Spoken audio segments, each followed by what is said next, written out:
உங்களால எவ்வளவு பொண்ணுங்க கெட்டு போறாங்க தெரியுங்களா? இதெல்லாம் நிஜம் நினைச்சுக்கிறாங்க வாழ்க்கையில.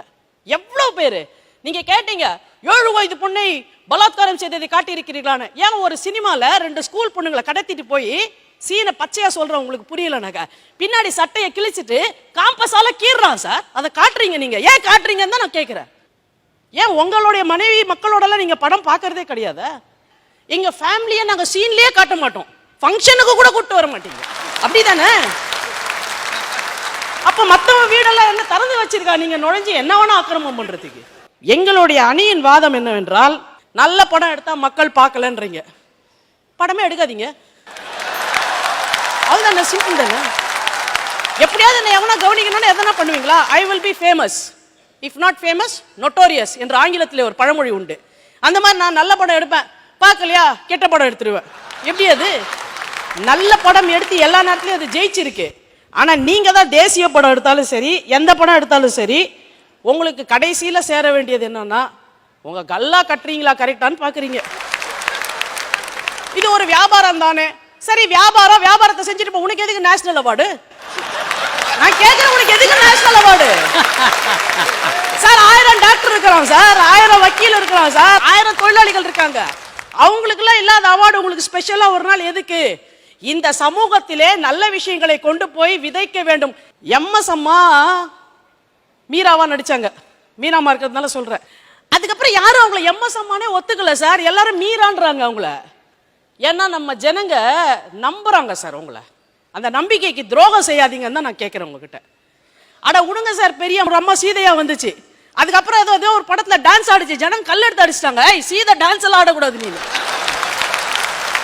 ஏன் தெரியுங்களா? உங்களை நாங்க நம்புறோம் சார். நீங்க சொல்ற கதைகள் எங்க வாழ்க்கையில் ஏதோ மாற்றத்தை செய்யும் என்று நினைத்துக் கொண்டிருக்கிறோம். தேசியம் முக்கியமான விஷயம் சார். அன்னைக்கும் தேசபக்தி படங்கள் வந்தது. சாதாரண படத்துல கூட ஒரு தேசபக்தி காட்சி வச்சான் சார். ராஜபாட் ரங்கதுரன் ஒரு படம் வந்தது. அந்த படத்துல நாடகம் நசிந்து போய் கொண்டு இருக்கிறதுன்னு போது நாடகத்தினுடைய பாணியை மாத்தணும்னு சொல்லி கடைசியில 3 ஓரங்க நாடகங்களா 3 காட்சிகளை வச்சாங்க. அதுல ஒரு பகத்சிங்கை பத்தி ஒரு காட்சி வரும். அந்த பகத்சிங் காட்சியை பார்த்துட்டு இன்னைய வரைக்கும் பகத்சிங் என்ற அந்த உணர்வு நினைக்கும் பொழுதெல்லாம் சிவாஜி கணேசனுடைய முகம் ஞாபகத்துக்கு வருகிறது. ஒரு வீரபாண்டிய கட்டபொம்மனுடைய பார்க்கிற பொழுது துடிக்கிறது மீசை, அடக்கு அடக்கு என்கிறதுன்னு சொல்லும் பொழுதே எல்லாம் நமக்கு சிவாஜியுடைய ஞாபகம் வருகிறது. ஒண்ணு வேண்டாம் சார், வந்தே மாதரம் அப்படின்னு அந்நிய துணிகளை பகிஷ்கரித்து எரிக்கின்ற பொழுது அந்த வஉசி இப்படி நின்றுட்டு அவர் கண்ணுல ஒரு மின்னல் மின்னுமே, கர்வம். அதை நினைக்கும் போது இல்ல சார், இப்போ ஒரு ரத்தம் கொதிக்குது.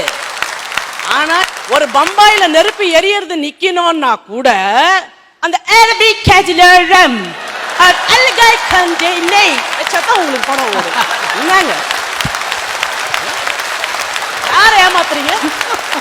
தேசபக்திக்கு அரபிக் கடலோரம் அழகு சுத்துறதுக்கு என்ன சார் சம்பந்தம்? ஒரே ஒரு விஷயம் சொல்லுகிறேன். அன்றைக்கு லட்சியத்திற்காக படம் எடுத்துக் கொண்டிருந்தார்கள்.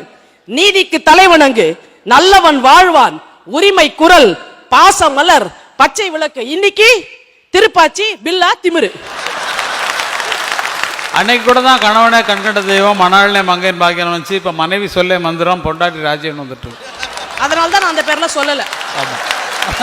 அதையும் சொல்லணும் இதையும் சொல்லணும். இல்ல ஐயா, பிரச்சனை எங்க வருதோ அதை தான் சொல்லணும். ஜாண்டிஸ் இருக்குனாக்க ஜாண்டிஸ் எந்த பகுதியில் இருக்கு அதுக்கு தான் ட்ரீட்மெண்ட் பண்ணணும். நீங்க மற்ற பகுதிக்கெல்லாம் ட்ரீட்மெண்ட் பண்ணலாம் டாக்டர் கேட்கக்கூடாது. கேன்சர் வந்துருக்கு சார், த்ரோட்ல கேன்சர்னாக்க, த்ரோட்ல கேன்சர்னா எங்க த்ரோட்ல கேன்சர் அங்கதான் சார் கீமோதெரபி கொடுப்பா. ஏன் தள்ள கொடுக்கல, ஏன் கையில கொடுக்கலன்னு கேட்க கூடாது. எங்க வந்திருக்கோ அதை தான் சொல்ல முடியும்.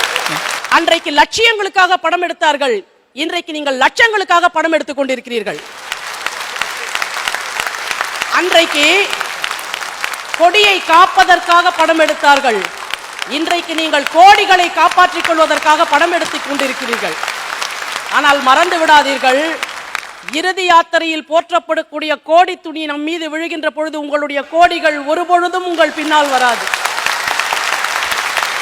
பாரதியினுடைய வார்த்தையை சொல்லி முடிக்கிறேன்.